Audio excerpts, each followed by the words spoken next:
Bonjour à tous, vous qui désormais, avec la vidéo d'hier, avez été capable de vous dire « je t'aime » en vous regardant dans le miroir ce matin, ce qui est une grande marque en plus d'amour, de respect envers vous-même. Et aujourd'hui, je vous propose de continuer. Au moment où je la démarre, je ne sais pas encore si ça va être la deuxième ou la seconde des vidéos sur le respect de soi. Petite dédicace pour la différence entre deuxième, qui peut inclure le fait qu'il y en ait d'autres derrière, ou seconde, qui indique que normalement, il n'y a que deux possibilités et deux vidéos.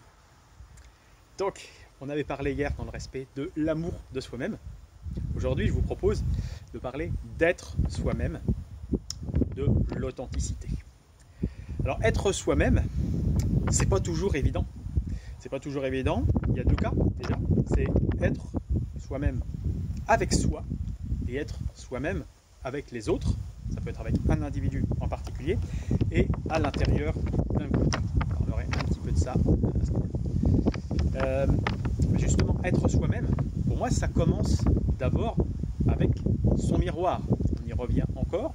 Le miroir, c'est quelque chose à laquelle je fais souvent allusion à ce niveau-là. Mais c'est d'abord être en accord, on va dire, avec soi-même et ne pas se mentir à soi-même.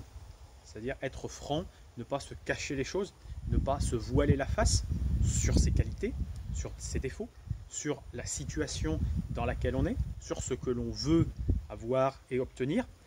Ça veut dire à ce niveau-là, pour être soi-même, il faut commencer par se connaître. Ce qui n'est pas forcément évident. La connaissance de soi, c'est quelque chose de plus profond que la façade. Comme on ne connaît pas quelqu'un en ayant juste son physique.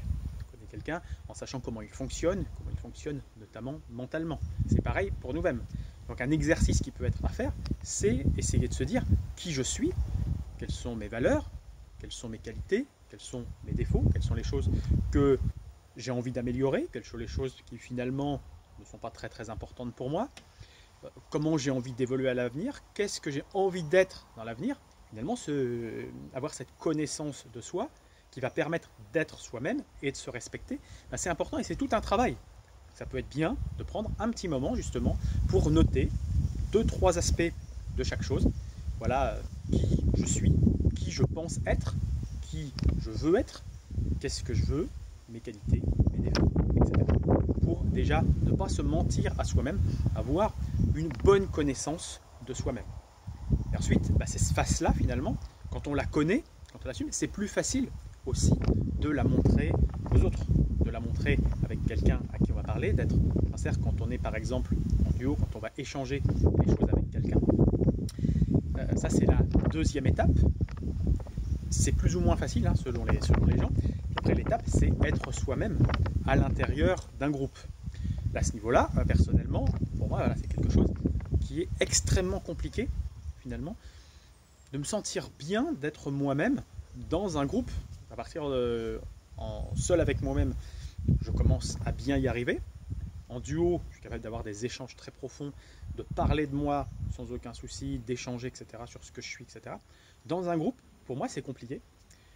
Pourquoi ? C'est encore à déterminer. On parlera peut-être de la confiance en groupe. Ça peut être un sujet, par exemple, pour le début de semaine prochaine, avant d'essayer de diffuser ces vidéos-là. Pour moi, c'est quelque chose qui est très compliqué. J'ai un exemple assez récent où, dans un groupe, j'avais l'impression de ne pas exister, que ma personnalité, finalement, n'arrivait pas à s'exprimer telle qu'elle était et tout. Et du coup, ça m'a bouffé toute la semaine et je suis retombé dans les travers que j'avais avant. C'est-à-dire tout un développement que j'avais fait pendant 9-10 mois a été pratiquement anéanti en l'espace de 2 ou 3 semaines parce que j'avais l'impression de ne pas trouver ma place, parce que j'avais l'impression de ne pas être moi-même. Ça peut donc aller très vite et on travaillera sur ce point-là qui va être aussi un de mes travaux à réaliser dans les prochains temps. Et je vois bien que pendant le confinement, je suis beaucoup plus à l'aise parce que les échanges que j'ai, c'est soit du face-à-face, soit avec moi-même, soit juste avec mes parents par exemple. Et pour ça aussi, plus de développer les moments où j'ai plus envie d'être moi-même, il y a aussi essayer de recenser, et de ne pas les ressasser après d'ailleurs, de recenser tous les moments où j'ai l'impression de ne pas être moi-même, de ne pas exprimer qui je suis, qui je veux exprimer. Par rapport à ce que je disais avant sur la confiance en groupe, déjà j'ai fait une partie de ça. C'est-à-dire j'ai identifié que je ne suis pas moi-même. À quel moment je ne suis pas moi-même? Ça va être, par exemple, quand je vais m'énerver à cause de la réaction des autres, quand je vais m'isoler parce que quelque chose ne me plaît pas, parce que je sens quelque chose qui ne va pas sur la poitrine. Dans mon travail, ça va être par exemple de comment évacuer ça tout en gardant ma place dans le groupe et en la renforçant. Voilà, petits exemples. Finalement, vous avez bien compris au fur et à mesure de la vidéo que c'était la deuxième et pas la seconde. Donc on se retrouve demain pour l'aspect qui va être de s'occuper de soi.